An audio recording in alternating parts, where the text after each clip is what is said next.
Cheating in boxing is becoming more and more brazen. Last night we had Jonathan Rice versus Guido Vianello. It was F.A. Jogba's undercard, and the referee brazenly attempted to rob Jonathan Rice. But before we get into it, let's send out our blessings. Blessed love and blessed day, oh boxing world, boxing nation, fighting world, fight nation. It's Coach Fire and this is real life boxing. Before we get into the video, best double jab straight down the pipe with the left hook behind it. Hit the like button, hit the subscribe button, hit the bell icon so you can be notified when all new content is being uploaded on the channel of Real Life Boxing. Put the left hook behind it and share the videos, please and thank you. So Jonathan Rice versus Guido Vianello last night on the undercard of F.A. Jogba. Jonathan Rice is 16-6 with 11 KOs coming by victory and 2 of his losses coming by himself being stopped. Guido Vianello is 10-0 with 1 draw. He was coming from Italy. He's coming from Italy, and obviously he is the fighter that they were pushing. You know what I'm saying? So Jonathan Rice was brought up as an opponent for this guy. This fight was really, kind of slow pace, back and forth, on the verges of being boring. You know what I'm saying? Neither one of them doing too much. Neither one of them having many highlights. You know what I'm saying? Kind of slow pace, like I said, on the verge of being boring. In the 6th round, Jonathan Rice hit Vianello with, the biggest punch of the fight, the cleanest punch of the fight, the hardest punch of the fight, with a straight right hand right over the top and busted Vianello's eye wide open. The cut that you see on the eye right above me talking, you know what I'm saying? Just busted him wide open. Very nasty cut, huge cut, deep with the right hand, with a clean right hand right down the pipe, all over the replays, commentators speaking about it. Anyway, the doctors come in, referee calls a halt to the fight.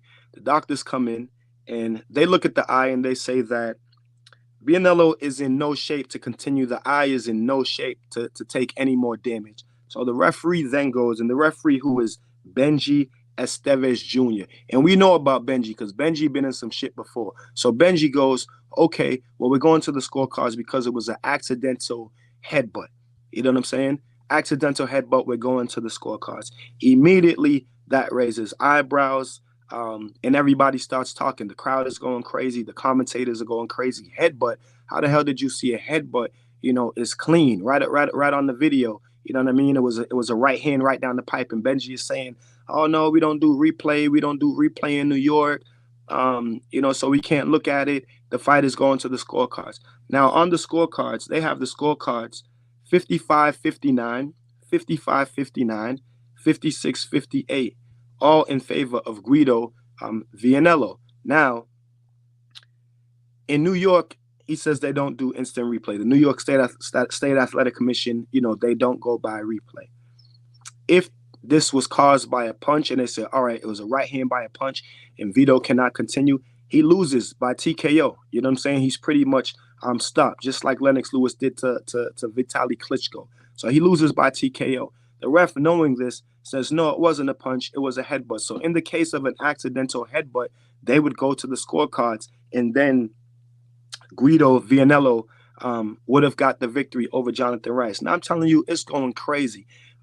Jonathan Rice's coaches are in there. They're trying to talk to the commission. They're trying to talk to the referee. He's telling the referee, hey, man, that was a clean right hand, man. That wasn't no goddamn headbutt. And the referee is saying, well, no, I saw a headbutt. I saw a headbutt.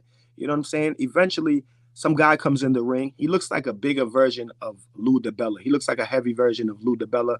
Shout out to Blue Blood TV because I seen Blue Blood did this video also as well on this topic. Watching the fight last night. Fights ended too late. I had a long day yesterday. Tired, had sparring in the morning. So I didn't get to, get to my YouTube work, but I definitely wanted to cover that video. So Blue Blood mentioned the guy's name.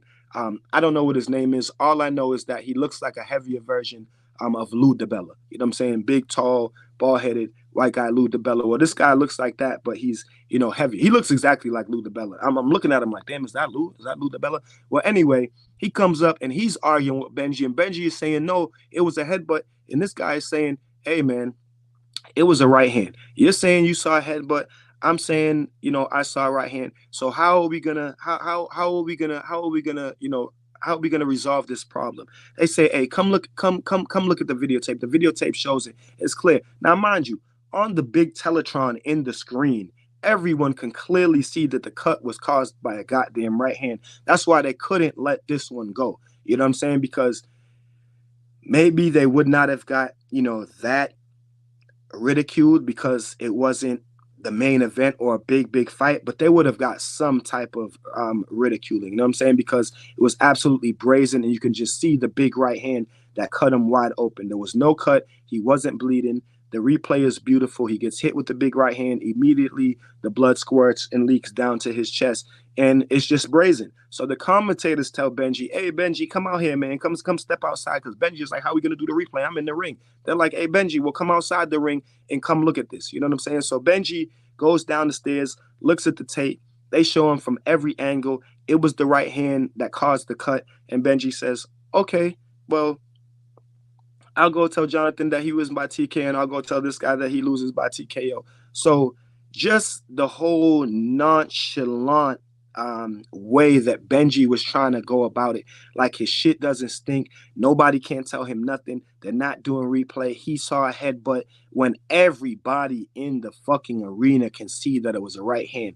Now, when you look at the replay, Benji clearly is not even he's like looking at Jonathan Rice's face. He doesn't even look at the punch land. He doesn't even look over to see, like, he's just clearly like just staring at Jonathan Rice. So bad positioning by the referee, bad call by the referee, and I'm very, very, very glad and happy, and so was all the commentators and everyone else, that the judges, not the judges, but the commission got this one right. Because although they don't do instant replay in New York, the commission said, hey, man, come down here and look at this. Because we, the commission, and we sitting right here, and we all saw that it was a right hand. So, in this case, they did the right thing and took the power out of the referee's hands and the commission, which, I don't know if you guys know this, but the commission, state athletic commissions, they have the right to do this, right? Even if the fight is a bad call, like last week with Speedy Rashidi Ellis and Roman Villa. And shout out to Rashidi Ellis and the whole team. I actually fought against them in the Golden Gloves this Thursday. It was a really good experience. But that fight, you know what I'm saying? I made a big deal about it because Rashidi was clearly robbed. I did the video that Rashidi Ellis won 10 rounds, and some people may have thought I wasn't trolling. He literally won 10 rounds. And you know what I'm saying? For the people who come here to Via man fans and Rashidi haters and Coach Fire haters, listen, I don't care what y'all come here and say. Y'all could say everything that y'all want to say in my comment section. It doesn't matter, and it's not going to change my mind, and it's not going to change what I see. I know what I'm looking at when I watch boxing, and Rashidi Ellis literally won 10 rounds of that fight. So when Rashidi Ellis won 10 rounds and Villa won the 10th round and the 12th round, and you give him an extra point, two extra points in the 12th round for the knockout, that comes out to 8-4. That's still a clear victory for Rashidi Ellis. And when the commentators are saying that Villa needs a knockout to win this fight, when his trainers are saying he needs a knockout to win this fight, but then you get 2 knockdowns in the last round, but you don't get the knockout. When someone says you need a knockout to win this fight, that means there is nothing that you can possibly do without a knockout to win the fight. That means you can score 2 knockdowns in the round. You can score 3 knockdowns. A lot of times the 3 knockdown rule, it goes, you know what I'm saying? 3 and done. So you score the 3, then that's another knockdown. So if he would have dropped Rashidi Ellis one more time, possibly could have got the stoppage victory, but 8-4. If it goes to the judges, it doesn't matter what you did in that 12th round. If you didn't knock him out, you lost the fight. So 2 weeks in a row, we just seen 2 brazen, one was a brazen act of cheating, which was the robbery by via amongst Rashidi Ellis, and this one last night with the referee Benji Estevez Jr. just trying to rob Jonathan Rice. You know what I'm saying? Brazen and blatant, and it's disgusting. You know what I'm saying? And the fans, we got to clean it up too, because we can't just accept it when it's not your favorite fighter, and it's only good when it is your favorite fighter. Oh, because believe me, it will happen to your favorite fighter. You know what I'm saying? Sooner or later. You know what I'm saying? So the fans, we gotta clean it up too, and we gotta demand better from these officials. It's not even the fighters. Yeah, the fighters test positive for steroids here and there, and every few years one may put something in his hand wraps to harden up his shit. But it's the referees and the judges on a weekly basis, literally every time there's a fight card. And that is absolutely ridiculous and not acceptable, and it shouldn't be acceptable. You guys tell me what y'all think about it in the comment section. And until then, keep fighting your fight and protect yourself at all times. Peace and one love. Is Coach Fire. This is Real Life Boxing.